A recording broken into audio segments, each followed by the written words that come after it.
우리 GT 말씀 보도록 하겠습니다. 고린도전서 9장 22절에서 27절 우리 토요일 GT 말씀입니다.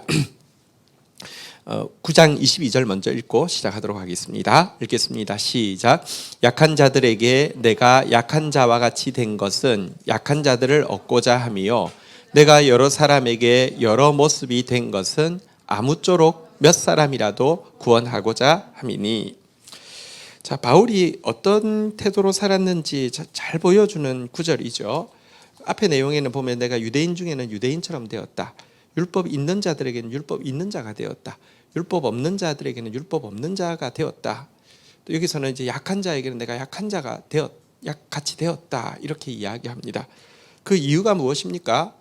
사실 그는 율법 없는 자가 아니라 율법 있는 자인데도 이방인들 가운데 율법 없는 자처럼 살았고요.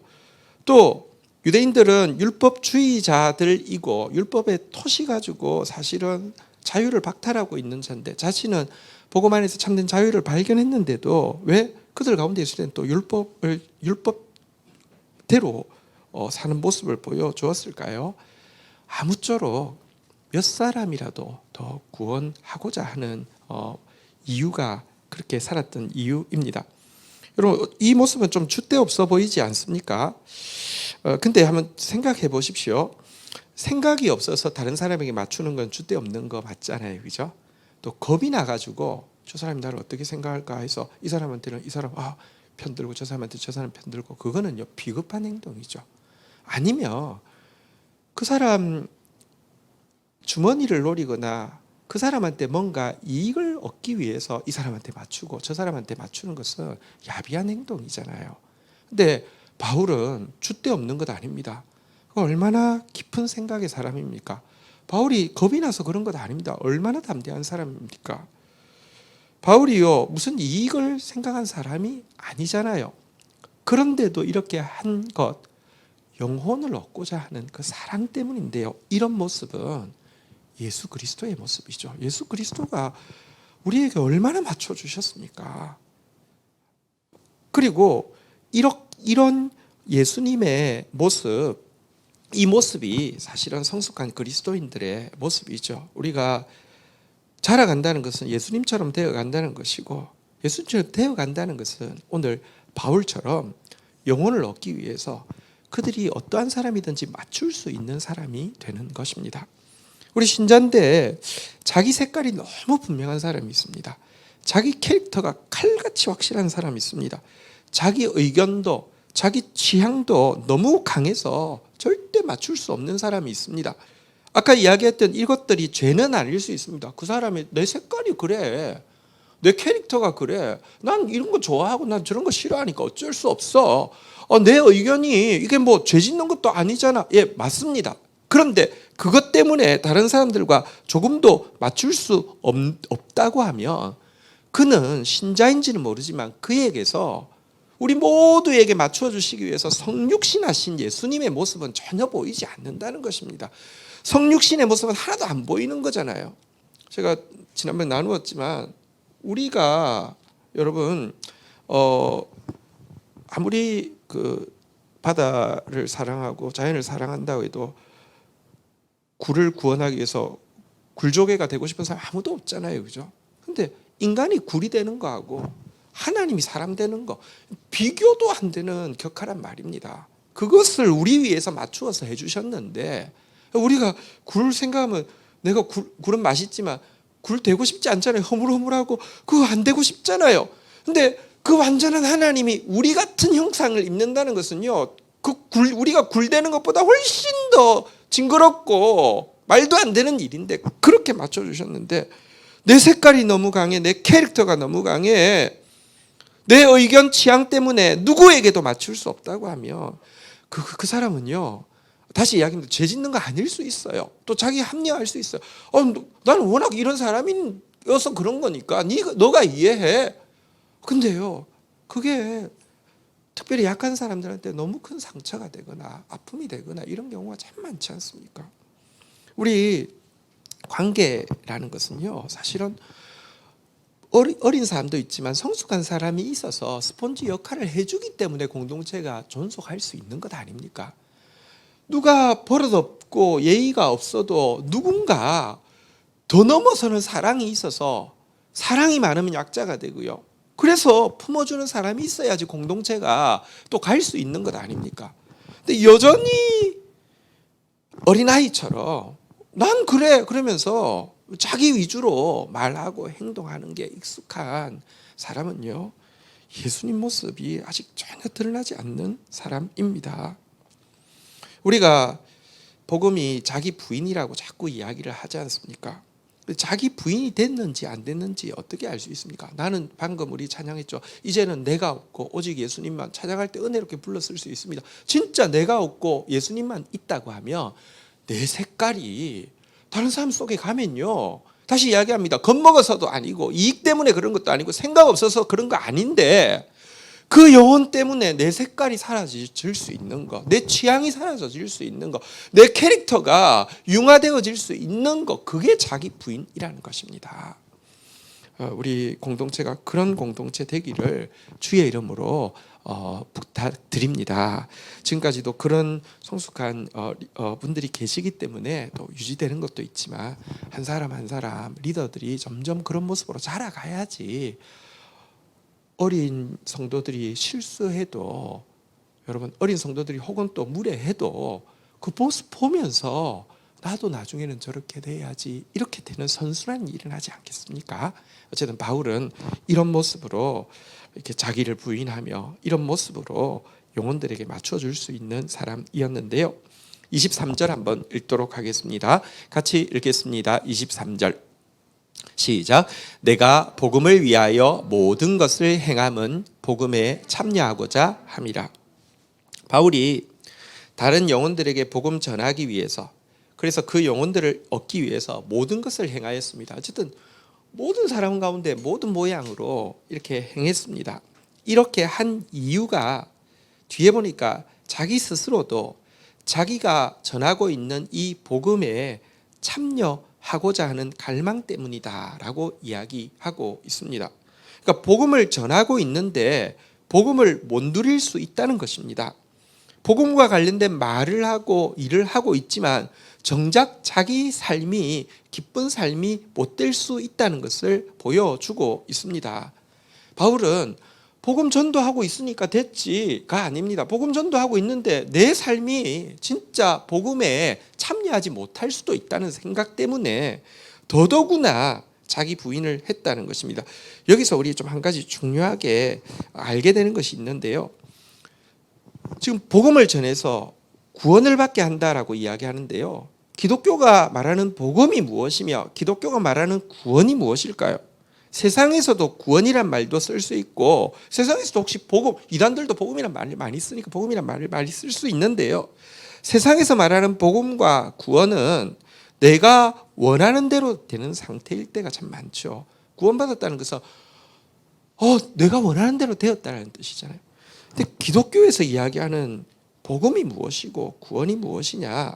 기독교에서 이야기하는 구원은 내가 원하는 상태로 되는 것이 아니라 하나님이 원하시는 상태로 되는 것이 구원이라고 믿는 것이 기독교입니다. 그래서 하나님이 원하는 대로 되었을 때 때때로는 그것이 내가 원하는 기대하고 다른데도 그럼에도 불구하고 기뻐할 수 있는 것, 복음이라는 게 기쁜 소식이잖아요. 이게 하나님의 뜻인 게 명확해졌어. 그리고 하나님의 뜻이 이것이고 그게 지금 이루어지고 있으니 나는 기뻐. 이게 복음이라고 이야기하는 것입니다. 그러니까 복음이라는 것 자체가 사실은요, 자기 부인과 직결되어 있습니다. 복음이란 말 앞에 항상 붙는 게 십자가 복음이라고 하잖아요. 그러니까 내가 부인되어지면 세상은 내가 없어지는 것이기 때문에 이건 저주고 내 뜻대로 안 된 것이기 때문에 정말 원망스러운 일인데, 기독교는 내 뜻대로 안 돼서 너무 다행이고 내가 없어져야지 진짜 주가 나타나시니까 구원이다, 이걸 믿는 것이 기독교입니다. 그래서 바울은요, 그냥 다른 사람에게 맞춰주는 게 그 사람의 영혼을 얻기 위함이기도 하지만, 다른 사람에게 맞춰주는 자기 부인이 자신으로 하여금 복음을 누리게 하는 것이기 때문에 자기 부인은 이건 그냥 라이프 스타일이 되어졌다는 것입니다. 기독교인들이 근데 다시 이야기합니다. 그러니까 무례한 기독교인, 사실 지금 세상의 이미지에서 기독교인의 참 안 좋은 이미지들이 많은데 그 중에 하나가 굉장히 무례하다는 거거든요. 그러니까 자기 위주고 굉장히 예절없고 왜 그렇습니까? 그러니까 혹 그들이 지금 복음을 모르는 사람 아닐 수 있습니다. 기독교의 진리를 잘 알 수 있습니다. 근데 그 사람들은 복음을 못 누립니다. 복음이라는 그 자체가 내 뜻대로 되면 큰일 날 뻔했는데, 망할 뻔했는데, 주님 뜻대로 되어서 너무 감사합니다, 행복합니다가 복음이고, 그래서 복음 자체가 자기 부인인데 자기 부인이 안 되니까 머리로는 신자가 맞아요. 그 사람 구원받을 사람일 수 있어요. 근데요, 자기가 복음을 못 누린다니까요. 자기 모습 보고 누구도 기쁘지 않아요. 자기도 기쁘지 않지만 그 사람 보고 있는 사람이, 야, 저 사람 저렇게 왜 불행할 줄 알았더니 진짜 행복하네. 비결이 뭐지? 아무도 그렇게 생각하지 않는단 말입니다. 혹 구원받을 수 있지만 부끄러운 구원밖에 받지 못하는 경우가 많습니다. 다른 사람에게 맞추는 것, 다시 쉽게 이야기하면 예절 바른 사람 되어지고 포용적인 사람 되어지고 스펀지 같은 사람 되어지는 것은요, 그 사람 얻기 위한 나의 고행이 아니라 그것 자체가 복음을 누리는 방법이라는 거 기억해야 합니다. 그게 자기 부인이 복음에 참여하는 것입니다. 한번 따라하겠습니다. 자기 부인이 복음에 참여하는 방법입니다. 여기 참여라는 단어는 원어적으로 보니까 공동투자자 이런 뜻을 가지고 있습니다. 여러분들이 자기 부인하는 만큼 이 복음 주식회사의 공동투자자가 되는 것입니다. 어쨌든 바울은 이 사실을 알았기 때문에 영혼 구원을 위해서라도, 자신이 복음을 누리기 위해서라도 자기 부인한다, 그 영혼들에게 맞춘다, 그 영혼들을 더 크게 생각하는 삶을 산다, 이렇게 이야기하고 있습니다. 자, 복음을 누리고 복음의 상을 받기 위해서요, 24절 한번 보도록 하겠습니다. 24절 25절 교도를 하겠습니다. 운동장에서 다름질하는 자들이 다 달릴지라도 오직 상을 받는 사람은 한 사람인 줄 너희가 알지 못하느냐. 너희도 상을 받도록 이와 같이 다름질하라. 25절 읽겠습니다. 시작. 이기기를 다투는 자마다 모든 일에 절제하나니 그들은 썩을 승리자의 관을 얻고자 하되 우리는 썩지 아니할 것을 얻고자 하노라. 자, 어떻게 하면 복음에 참여하는 삶을 더 잘 살 수 있고, 그래서 또 복음에 참여했을 때에 복음을 제대로 누렸을 때 너 잘 누렸으니까 그래 잘했어 라고 끝나지 않고 보상이 있을 것이라고, 포상이 있을 것이라고 하는데, 어떻게 복음에 포상을 받을 수 있는지 운동선수의 예로 여기 이제 이야기하고 있습니다. 운동에 참전했다고 전부 메달 목에 거는 것 아니잖아요. 메달 거는 사람들은 특징이 있는데 많이 절제하는 것이죠. 최고 선수들은 보면 자기 관리가 훨씬 철저합니다. 금메달이 가까울수록 가혹할 정도로 절제합니다. 마찬가지입니다. 내가 주님 앞에 부끄러운 구원이 아니라 상 받는 구원 받으려고 하면요, 자기 부인이라는 이 절제에서 가혹할 정도로 철저해야 된다라고 이야기를 하고 있습니다. 다시 이야기합니다. 여러분, 죄 아닙니다. 내 감정, 내가 기분 좋은 게 기분 좋은 거고, 내가 솔직히 그거 너 화나, 나 그거 화나, 너 화낼 수 있어요. 그 죄 아닐 수 있어요. 그런데 절제하는데 이 기분 좋은 것도 절제할 줄 알아야 되고, 다른 사람 위해서 혹은 자기 부인을 위해서, 기분 나쁜 것도 절제할 줄 알아야 됩니다.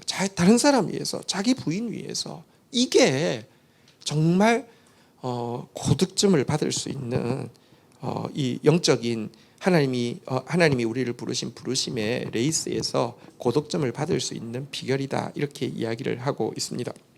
그럼 사실은 이 본문은 지난 주일날 설교 본문이잖아요. 저는 이제 이 본문이 한 번 더 나와서 설교 준비를 할 때 엄청 편했습니다. 일단 지난주에 다 했잖아요, 그죠? 여러분 그 지혜로운 그 말씀 생활 팁을 한번 전해드리겠습니다. 제가 이런 이야기를 하도 잘 안 하는데, 어떤 목회자들은 설교를 이 설교 중요하니까 100번 들으세요, 이런 이야기를 아주 편하게 하는 분들이 계십니다. 제가 그런 이야기를 잘 안 하는데, 실은 주일날 이제 설교를 3번 하잖아요. 1부 때, 2부 때, 3부 때. 근데 하면서 이게요, 하기 전에 그러면 저는 엉성하게 준비하냐, 그건 아닙니다. 정말 최선을 다해서 준비합니다. 1부 때부터 원고가 다 된 상태에서 나오긴 하는데요, 1부 때 하다가 설교 시간에 성령께서 가르쳐 주시는 부분이 있어요. 그러면 2부 때는 조금 바뀌어요. 그것도 또 원고도 또 작성을 직접 하고요. 근데 2부 때 하다 보면 또 성령께서 조금 더 정확하고 예리하게 해주시는 때가 있어요. 그러면 3부 때 또 바뀌어요. 그래서 3부 때 설교가 보통은 제일 잘 정제되어 있고 제일 날카로워요. 그리고 영상에는 3부 때 설교가 뜨는데요. 사실은 1부 때 들으신 분들, 2부 때 들으신 분들 또 듣고 나서 잘 기억이 안 나시면 한 번 더 들으시는 거 굉장히 추천합니다. 실은 이렇게 두 번 들어서 손해보지 않습니다. 제가 오늘 설교 준비하다가 이거 있어서 저는 개인적으로 되게 좋은데 이때 한번 이야기해야 되겠다 그런 생각이 좀 들었습니다. 어쨌든 절제해야지 이 복음을 누릴 수 있고 복음의 참여상이 아니라 복음의 포상을 받으려고 하면 그날에요. 보상이 다르다고 성경이 이야기합니다. 해와 달과 별의 영광이 다르듯이 그날에 각각 행한 대로 10고을 다스릴 사람도 있고 5고을 다스릴 사람도 있고 뭐 2고을 다스릴 사람도 있고 1고을 다스릴 사람도 있고 10나라 다스릴 사람도 있고요. 한 나라 다스릴 사람도 있고요. 그냥 백성이 될 사람도 있을 것입니다. 다르다니까요. 근데 정말 복음을 제대로 누린 사람은 복음을 위해서 제대로 절제한 사람은 그날에 해와 같이 달과 같이 별과 같이 빛날 것이다 라고 이야기하고 있는데 이거 생각하며 짧은 인생에서 절제하는 거 별로 손해보는 것 아닙니다. 우리 시간도 절제하고요. 물질도 복음 위해서 절제하고요. 감정도 복음 위해서 절제하고 그래서 복음에 참여하고 나 때문에 복음에 참여하는 사람 많아지게 되는 저와 여러분들 되었으면 좋겠습니다. 26절입니다. 우리 여기 26절 한번 보도록 하겠습니다. 같이 읽도록 하겠습니다. 시작. 그러므로 나는 다름질하기를 향방 없는 것 같이 아니하고 싸우기를 허공을 치는 것 같이 아니하며. 자, 절제해야 될 두 가지 중요한 것 여기서 이야기하고 있는데요. 첫 번째는 한번 따라하겠습니다. 방향. 두 번째는 한번 따라하겠습니다. 방법. 절제할 때 중요한 거 첫 번째는 방향입니다. 달리는데 아무리 열심히 뛰어도 방향을 왔다 갔다 하는 사람은 절대로 금메달 딸 수는 없겠죠. 아무리 속도가 빨라도 상관없습니다. 하나님이 우리가 다른 뛰는데 열심히 뛴 걸로 시상하지 않습니다. 방향이 맞아야 됩니다. 그리고 사실은 우리가 죄인이라고 하는데 되게 기분 나빠하죠. 근데 나 열심히 했는데 나 한눈도 안 팔았는데 왜 그래요? 이렇게 이야기를 하는데요. 죄라는 말이 표적에서 빗나갔다는 뜻이 있습니다.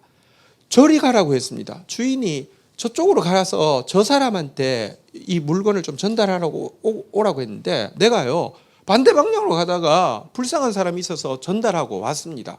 주인이 막 야단치니까 화를 냅니다. 내가 얼마나 열심히 했는 줄 아세요? 내가 하나도 떼먹지도 않고 그거 불쌍한 사람 줬는데 왜 이러세요? 이렇게 이야기합니다. 여러분 근데 이런 식으로 막 하는 거 객관적인 사람이 보면 기가 막히잖아요. 그죠? 주인이 저쪽 가서 저 사람한테 주라고 했는데 내가 반대쪽으로 가다가 불쌍한 사람 줬다고 큰 소리 치면 기가 막힐 노릇인데 대부분의 신자들이요 그러면서 하나님하고 말싸움하고 있다니까요. 방향이 잘못된 게 죄예요. 하나님 앞에서 우리가 인생을 살아감에 있어서 방향이 맞아야 되는데 이 방향이 무엇이라고요? 한번 따라하겠습니다. 위에서 부르신 부르심. 우리를 하나님이 이 세상에 보낼 때 생각 없이 보낸 게 아닙니다. 위에서 부르신 부르심이 있습니다. 나의 소명을 쫓아가는 삶. 소명 외의 것은 아무리 좋아 보여도 자를 수 있고 견질하지 않을 수 있는 사람이 절제하는 사람이고 이런 사람이 고득점을 얻는다는 것입니다. 제가 하나님 앞에서 참 부끄럽고 회개를 참 많이 하는 일이 있습니다. 누가 이렇게 무슨 일을 하는데 좀 도와주세요 아니면 이 일을 하는데 같이 합시다 할 때 사실은요 저는 내가 뭔가를 꼭 하고 싶고 막 이런 것보다는 좋은 일에서 누가 도와달라고 하거나 같이 하자 하고 하면 그냥 거절을 잘 못하고 그렇게 합시다 이런 경우가 참 많았었습니다. 근데 지나서 보면 나에게 유익하지 않은 것은 당연하고 그 사람에게도 유익하지 않은 때가 너무 많았고요. 그렇지만 제한된 재화와 시간, 감정을 가진 내가 그것 때문에 내가 달려가야 될 길에서 기회비용을 잃어버린 경우를 너무 많이 보게 됩니다. 과거는 힘이 있으니까 더더구나 그런 유혹들이 많았고 그런 참 갈짓자 행보들이 참 많았던 거 부끄럽게 생각합니다. 근데 지금도 매일 사는 순간순간이 선택의 순간인데요. 또 그러기가 쉬운 순간들이 있는 것 같아요. 근데 제가 절제해야 돼. 방향을 절제해야 돼. 이게 너의 부르심 맞아? 조금 면밀하게 딱 그 칼 같은 말씀 앞에 설 때는 아니야. 내가 도와주려고 했지 내 부르심 아니야. 그럼 내려놓아. 내려놓겠습니다. 이게 정확해지니까 훨씬 삶이 가벼워지고요. 다름질하기가 쉬워지는 것을 느끼게 됩니다. 방향 절제해야 합니다. 또 방법도 절제해야 되죠.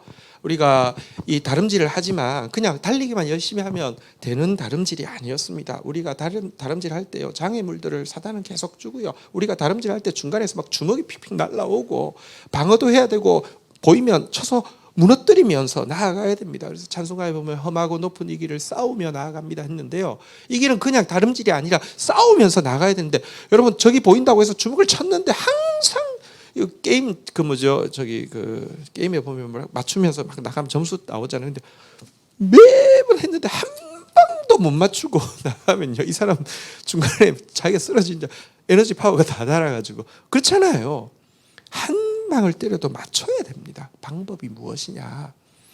내 방법으로 하면, 내 방법으로 사단과 싸우고 세상과 싸우는 거 절대로 그것은요 사단에게 유효타가 되지 않습니다. 사단을 넘어뜨릴 수가 없습니다. 헛 주먹질하는 것입니다. 그러나 하나님 방법, 말씀의 방법 붙잡고 하면 그건 유효타가 되어지고요, 한 방에 나가 떨어지게 되는 것입니다. 그래서 여러분, 하나님 일이라고 해도 방법을, 내 방법을 쓰는 경우가 너무 많잖아요. 어떻게 해서라도 되게 하면 되는 거 아니야? 아니요, 그렇지 않습니다. 하나님이 여러분 우리의 도움을 필요로 합니까? 야, 이거 됐으면 참 좋겠는데 방법은 네가 알아서 해. 내가 사실 방법이 솔직히 없어. 네가 나 좀 도와줘. 아닙니다. 방법도 성경이 우리에게 정확하게 가르쳐 줍니다. 성경이 가르치는 방법만 붙잡고, 성경이 알려주는 표대, 방향만 딱 붙잡고, 원시적으로는 표대 바라보고 방향 절제해야 되고요, 근시적으로는 말씀 바라보고 방법 절제해야지 상 받을 수 있는 진짜 복음의 사람이 되어진다, 이렇게 이야기합니다. 우리 27절 마지막 절입니다. 읽도록 하겠습니다. 같이 읽겠습니다. 시작. 내가 내 몸을 쳐 복종하게 함은 내가 남에게 전파한 후에 자신이 도리어 버림을 당할까 두려워함이로다. 네. 여기 지난주에 설교를 했기 때문에 기억이 날 터인데요. 왜 바울이 자기를 쳐서 복종시키느냐? 남에게 전파했습니다. 그리스도를 전파했는데 도리어 자기가 버림을 당할 수 있다는 사실을 알았습니다. 왜냐고 하면요, 사실은 내가 복음 전했는데 결국 남는 것이 복음이 아니라 내가 남을 수 있습니다. 예수가 아니라 내가 남을 수 있습니다. 얼마든지 그럴 수 있습니다. 우리가 열매를 맺기 시작하면요, 열매도 막 풍성하게 맺힙니다. 그럼 사람들이 인정과 칭찬이 따라오게 됩니다. 이거 누리고 즐기다 보면요, 어느 순간 내가 드러나고 내가 영광받게 됩니다. 그러면요, 하나님께서 주시는 상이 사라집니다. 성경에 3번이나 이렇게 이야기합니다. 구제, 기도, 금식 한 것에 대해서 자랑하는 사람에게 예수님이 직접 말씀하셨습니다. 진실로 너희에게 이르노니 그들은 자기 상을 이미 받았느니라. 3번이나 나오는 말씀입니다. 내가 영광 받아버리면요, 그래서 변질되어지면요, 사실은 상 없고요, 멸망당할 수 있습니다. 여기 버림을 당할까 두려워함이라 할 때 이 버림이라는 단어가 지난주에 말씀드린 대로 위조 지폐나 가짜 티켓이라고 말씀을 드렸습니다. 사실 지난 주일날 제가 5,000원짜리 그 상품권을 하나를 찢었더니 엄청난 그 반향이 있었습니다. 예배를 마치니까 우리 권사님이 그거 붙여드릴까요? 이렇게 이야기했습니다. 근데 3부 때 또 한 번 더 찢어주셔야 돼가지고요. 그래서 이거 하나님께 드림바 되었기 때문에 그냥 붙일 생각이 없었습니다. 실은 임실까지 가서 5,000원 쓰기에는 별로 이렇게 그럴 생각이 아니어서 찢었는데요. 사실 보세요, 여러분 별것 아닌데도 진짜 찢은 건 너무 아깝잖아요, 그죠? 근데 여러분, 우리 인생이 진짜인 줄 알고 살았는데 하나님 앞에 가짜 티켓이어서 미조 지폐여서 하나님이 찢으신다고 하면 얼마나 정말 두렵고 원통한 일이 되겠습니까? 기껏 복음 위에 산다고 하는데 자기 부인이 안 돼가지고 자기만 영광 받다가 하나님께 버림받는 사람 너무너무 많습니다. 지금 여러분 각 교단별로 총회가 마쳤고요. 특별히 뭐 통합측 같은 경우는 총회에서 이 김상만 목사 여기 뭐 명성교회 건 이렇게 다루는데 결국 안 됩니다. 해결이 안 됩니다. 인간이 얼마나 이익에 민감하고 자기 영광에 미친 사람 이길 방법이 없습니다. 근데 여러분 총회에서는 안 될지 모르지만 총회에서는 자기들이 뭐 매수해서 어떻게 할지 모르지만 하나님 앞에서요. 티켓 가지고 천국 티켓이라고 팔던 당당하게 그거 가지고 가서 하나님이 사정없이 찢어버리고요. 못 들어가게 하실 것입니다. 정말 두려운 일입니다. 가짜 티켓 되지 않으려고 하면 자기가 영광 받아가서 자기 이름 드러나서는 안 됩니다. 갈수록 더 무명한 자 되어져도요. 나 때문에 그리스도가 남으며 주님은 냉수 한 그릇 주의 이름으로 대접한 거 주님 이름 때문에 손해본 거 갚아주신다고 했잖아요. 그래서 자기 영광 받으려고 하는 이 시도 철저히 내려놓아야 합니다. 내 몸을 쳐서 복종시킨다는 게 그 뺨이 멍들도록 때린다는 말씀이라고 말씀을 드렸습니다. 3부 때 제가 뺨이 약간 아플 정도로 이렇게 세게 한번 쳐봤습니다. 이렇게 근데 여러분 그 일상의 삶에서 그렇게 안 하면은 우리가 어느새 이렇게 자기를 드러내고 자기 말, 자기 색깔, 자기 캐릭터, 자기 의견, 자기 취향대로 하려고 하는 욕망이 얼마나 강한지 나도 모르는 사이에 벌써 다 나와 있습니다. 정신 차리도록 별이 보이도록 치고 싸워야지 이 길을 걸어갈 수 있습니다. 근데 이렇게 하시는 이유는요. 상이 크기 때문에 예비된 상이 크기 때문에 이렇게 경고하고 있는 것이죠. 아무것도 아닌 거 준비해놓고 막 자꾸 막 이렇게 큰 소리 치면 짜증나죠. 근데 너무 큰 게 준비되어 있기 때문에 정신 차려. 정신 차려. 그렇게 하지 마. 불량식품 먹지 마. 너무 맛있는 게 준비되어 있으면 지금 배 비워도 이렇게 이야기하는 거는 여러분 그 위에서 하는 거잖아요. 주님이 우리에게 예비하고 있는 상은 큰 상입니다. 큰 상 받게 하기 위해서 오늘 자기 부인하고 절제하고요. 방향, 방법, 자기 영광 내려놓고 다른 사람들을 위해서 다른 사람의 영혼을 사랑하는 마음으로 그리스도의 모습으로 살라고 하시는 이 도전 앞에 우리 함께 설 수 있기를 축복합니다. 오늘 같이 한번 찬양하고자 하는 찬양은 우리 표대를 향하여라는 찬양입니다. 우리 같이 한번 찬양하며 나가도록 하겠습니다.